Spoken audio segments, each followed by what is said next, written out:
과학의 탐구 방법에 대해서 알아보도록 하겠습니다. 과학의 탐구 방법에는 귀납적 방법과 연역적 방법이 있습니다. 일단 귀납적 방법이다라고 하는 것은 이런 거죠. 소크라테스는 죽었다. 공자도 죽었다. 간디도 죽었다. 고로 사람은 죽는다. 이렇게 관찰을 통해서 결론을 내는 이런 방법을 귀납적 방법이다 라고 말을 합니다. 돌아갈 귀자에다 거둬들일 납자예요. 그래서 하나의 관찰들을 거둬들여서 결론으로 돌아간다. 뭐 이런 의미를 갖고 있죠. 귀납적이라고 하는 것의 대표적인 방법이 갈라파고스 군도에 다윈이 가서 섬마다 먹이에 따라서 새의 부리가 다른 것을 관찰하게 됩니다. 그래서 결과적으로 먹이의 종류에 따라서 부리가 달라진다 라고 하는 결론을 내리게 되는 거죠. 반면에 사람은 죽는다 라고 하는 결론 하에 검증을 하는 예시를 이렇게 제시하는 것을 연역적 방법이다 라고 말을 합니다. 사람은 죽는다라고 하는 잠정적 결론을 내리고 거기에 대해서 검증하는 방법을 연역적이다 라고 말을 합니다. 펼연자 풀어낼 역자 하나의 결론을 내리고 거기에 대해서 풀어헤쳐가는 이런 과정이 연역적 방법이다 라고 볼 수가 있겠습니다. 여기 핵심은 귀납적 방법과 연역적 방법 중에 가설을 가지고 있는 것은 연역적 방법입니다. 근데 우리가 여기서 공부하고 싶은 방법은 연역적 탐구 방법입니다. 이 과정에 필요한 것은 관찰을 통해서 의문을 갖는 이런 단계가 반드시 필요합니다. 그래야 잠정적 결론을 먼저 내릴 수가 있기 때문이죠. 관찰을 통해서 의문을 갖는 이런 단계가 연역적 탐구 방법의 시작점이다라고 볼 수가 있겠습니다. 연역적 탐구 방법의 첫 번째 단계는 문제 인식 단계다라고 말을 합니다. 두 번째 단계에서 나의 생각은 이러하다라고 하는 가설, 잠정적인 결론을 내리는 단계. 방금 예시에서 왜 이렇게 갑자기 그 썩은 고기에서 파리가 나올까라고 하는 것에 대해서 나의 생각, 잠정적인 결론, 그러니까 파리가 들어와서 알을 낳았을 것이다 라고 하는 가설을 먼저 세워보는 거죠. 자, 이것이 맞는지 틀린지를 실험을 설계하고 수행하는 단계가 필요하겠죠. 가설에 대해서 그것을 검증해서 풀어헤치는 단계, 탐구 설계 및 수행 단계라는 표현을 씁니다. 실제로 실험을 해보는 거죠. 정말로 파리가 알을 낳아서 생긴 것인지 아닌지를 알아보기 위해서 이렇게 실험을 해보는 거죠. 그 전에 몇 가지 용어를 먼저 정리하고 이 실험을 보도록 하겠습니다. 자, 그 용어를 알아보기 위해서 쉬운 예를 하나 들어서 보도록 할게요. 머리 스타일에 따라 이미지가 달라진다 라고 하는 가설을 세웠다고 보겠습니다. 자, 그러면 사람은 그대로 두고 머리 스타일만 바꿔야 되겠죠. 이랬을 때 두 가지의 집단이 존재하게 됩니다. 그러니까 머리 스타일을 포함한 하나의 사람이 필요한 거죠. 이 실험군과 비교하기 위해서 실험 요인을 변경하지 않은 이런 집단이나 개체, 이것을 대조군이다 라고 말을 합니다.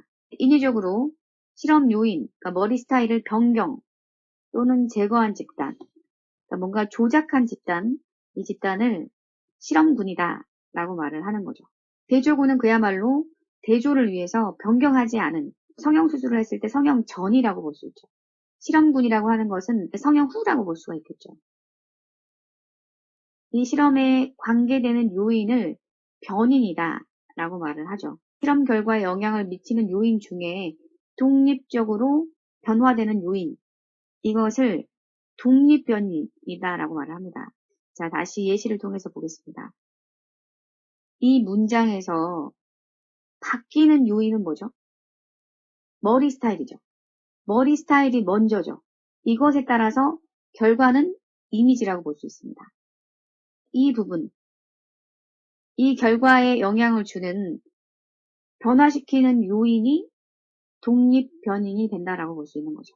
이것은 결과이기 때문에 이런 것은 종속, 이미지는 이 머리 스타일에 따라서 결과적으로 오는 종속되어 있는 부분이라고 볼 수 있겠죠.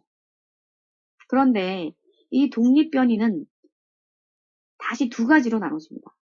조작을 하는 머리 스타일, 이 부분은 조작변인이다 라고 말을 하는데 이 이면에 숨어 있는 부분이 있습니다. 자, 이미지의 결과를 보고 싶다면 머리 스타일만 바꿔야지 화장법이라든가 옷이라든가 이런 것들을 같이 바꿔버린다면 어떤 것 때문에 이미지가 달라 보이는지 알 수 없겠죠. 그래서 머리 스타일을 제외한 나머지는 통제를 시켜야 되겠죠. 그래서 이 머리 스타일은 조작 변인이 되는데 그 이면에 드러나지 않지만 반드시 통제를 해야 되는 부분도 같이 있죠. 그러니까 독립변인이라고 하는 것은 이 두 가지를 같이 말하고 있습니다. 이 두 가지가 됐을 때 종속변인이 정확하게 나올 수가 있기 때문에 염분의 농도가 높을수록 어느 점은 낮아진다 라고 했을 때 염분의 농도를 조작을 해야 되겠죠. 그 어느 점은 종속변인 결과가 된다라고 볼 수 있습니다. 그런데 이 염분의 농도만 바꿔야지 나머지는 바꾸면 안 되겠죠. 용기의 종류라든가 온도라든가 습도라든가 이런 것들은 똑같이 유지를 하고 염분의 농도만 바꿔야 한다는 거죠. 독립변이는 염분의 농도, 특히 조작변이 된다라고 볼 수 있고 용기의 종류라든가 온도라든가 습도는 통제 변인이 되겠죠. 이 두 가지가 정확하게 됐을 때 어느 점이라고 하는 종속변인이 결과가 제대로 나올 수가 있겠죠. 독립변인이라고 하는 것은 두 가지를 같이 포함하고 있습니다. 그러니까 변화시키는 요인은 조작변인이 되는 거고 일정하게 유지를 시켜야 되는 요인은 통제 변인이 된다라고 볼 수가 있는 거죠. 그리고 그 결과 아까 예시에서 이 독립변인 중에 이렇게 일정하게 유지를 해야 되는 것은 통제 변인이고 바꿔야 되는 부분은 조작 변인이 되겠죠. 이 두 가지를 다 합쳐서 독립변인이라고 하고 그 결과 이미지는 종속변인이 된다라고 볼 수 있는 거죠. 우리가 아까 했던 실험 구더기에서 파리가 생겼을 것이다 라고 보는 실험에서 실험군은 조작을 한 병이 되겠죠. 뚜껑이 있는 병이 실험군이라고 보고 대조군은 조작하기 전의 상태에 뚜껑이 없는 병이 대조군이다라고 볼 수가 있는 거죠. 그럼 조작 변이는 뚜껑이 되겠죠. 통제 변이 나머지는 똑같이 해야 되겠죠. 고기의 종류라든가 고기의 크기라든가 병의 크기라든가 온도라든가 습도라든가 이런 것은 똑같이 유지를 해야 한다라고 볼 수 있습니다. 그 결과 파리가 생기는가 생기지 않는가 이 결과를 볼 수가 있겠죠. 이 두 가지는 독립변인이 되고 이것은 종속변인이 된다라고 볼 수가 있겠습니다. 탐구 설계 및 수행을 한 다음에는 자료가 나오겠죠. 한쪽은 구더기가 생긴 상태가 되고 여기 생기지 않았다 라고 하는 자료가 나올 테죠. 이런 것이 바로 자료 해석이다라고 볼 수가 있겠습니다. 그래서 이 자료 해석의 결과 이 가설이 맞는가 틀린가 결론을 끄집어내는 단계, 이 단계를 결론 도출이다라고 말을 하게 됩니다. 가설이 옳지 않으면 다시 가설을 세우면 되겠죠.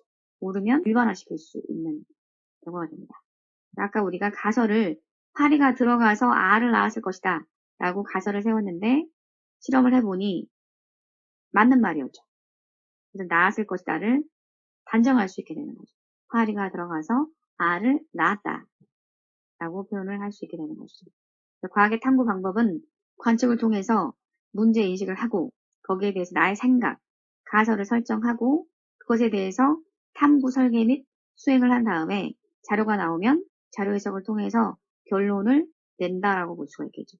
결론이 맞으면 일반화시키면 되고 틀리면 다시 가설로 돌아가서 가설을 다시 세우게 되는 이런 과정이 바로 연역적 탐구 방법이다 라고 볼 수가 있겠습니다.